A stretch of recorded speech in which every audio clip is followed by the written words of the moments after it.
With us now, Texas Lieutenant Governor Dan Patrick. Sir, thank you for your time. Jackie Heinrich and Karine Jean-Pierre went at it yesterday on this issue. And there's a real question about what the true facts are on Friday evening. Just listen to this exchange. Number 4, guys. Here we go. The White House statement says that Texas officials blocked U.S. Border Patrol from attempting to provide emergency assistance.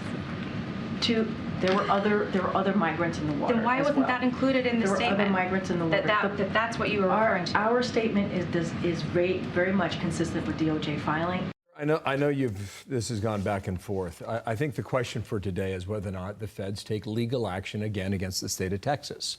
Nothing has held them back before. Why are they holding back for now? Or do you expect that to change? So, Bill, I think they know they're wrong. They were down here a month ago or so with a civil rights charge with the FBI saying our boats were running over illegal immigrants. They watched the tape, and the next day the FBI apologized. They were wrong. They were wrong about whipping people, a couple of years ago, and they're wrong about this.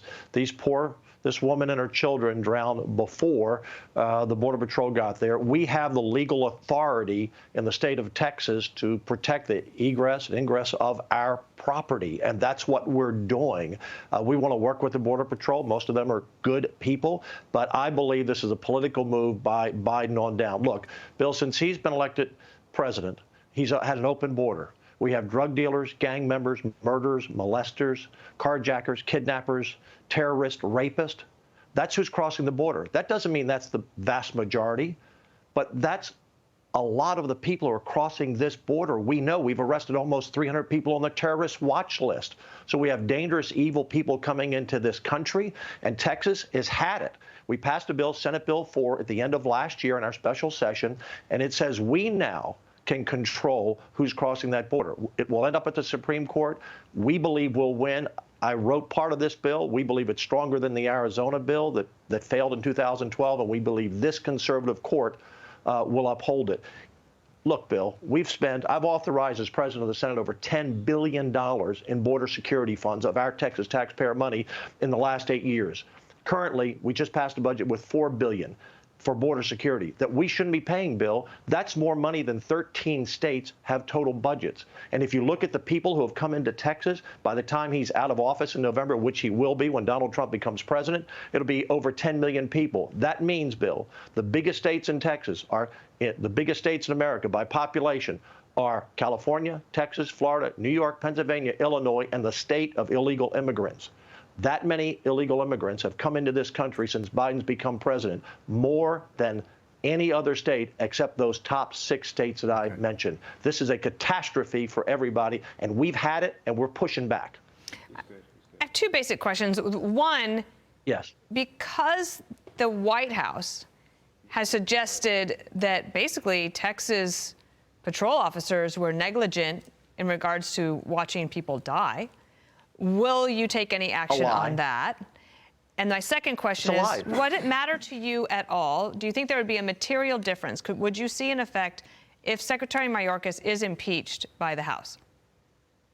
Look, as far as Kamala Harris and Joe Biden and Mayorkas and Jean-Pierre, they're like the 4 horsemen of the apocalypse. The last one that brought death with them. All the people who have drowned in the river, who have been raped, who have been murdered, who die in car chases on this side of the territory running from police, all those deaths are at the hands of Joe Biden and his administration. Let's be clear.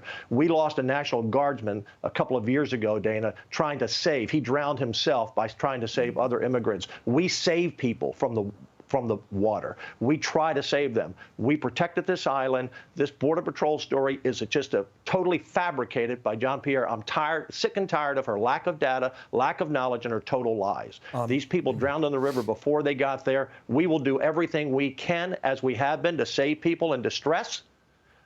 We're doing far more than the Border Patrol is doing. All they are hotel clerks, at the local Motel 6, just ushering people into this country and letting them go. The question is, Dana and Bill, I've been on your show many times talking about this. Where does Joe Biden think these 10 million plus people are going to go? Where are they living? Where are they working? Whose jobs are they taking? What schools are they overcrowding? What hospitals are they overcrowding? He doesn't care. He doesn't care. Everything I said about all these people who have died crossing the border, all the people on this side, the fentanyl deaths, he doesn't care. This is a move by the socialist left who want to take over this country because they believe these 10 to 12 million, however many people have come in. Remember, that's the people we apprehend. We don't know how many come in and we don't catch. Sir, if I could, they want to turn them into voters one day, Bill. They want to turn them into voters and take over the country. I understand your point entirely. Yes. In the interest of time, the city land that you took over, I think it's 2.5 miles long, I believe, right? So if you're effectively blocking illegals from crossing there, don't they just cross somewhere else? They may. We want to make it difficult, Bill. I mean, we're putting concertina wire up. We put the buoys in the water. We're building the wall. Let them go to Arizona, New Mexico, or California. Let it be their problem. We're sick and tired of it here. Okay. Our border, Bill, with Mexico is longer than the distance between Atlanta and Portland, Maine. 1,200 plus miles in Texas with Mexico. The burden is on us. We're pushing back. We're fighting back, and we've had enough of the Biden administration. Okay. Sir, thank you for your time. Dan Patrick, we'll see whether or not a lawsuit comes your way today or not, okay? Thank you for being on it with us today. I'm Steve Ducey. I'm Brian Kilmeade. And I'm Ainsley Earhart. And click here to subscribe to the Fox News YouTube page to catch our hottest interviews and most compelling analysis.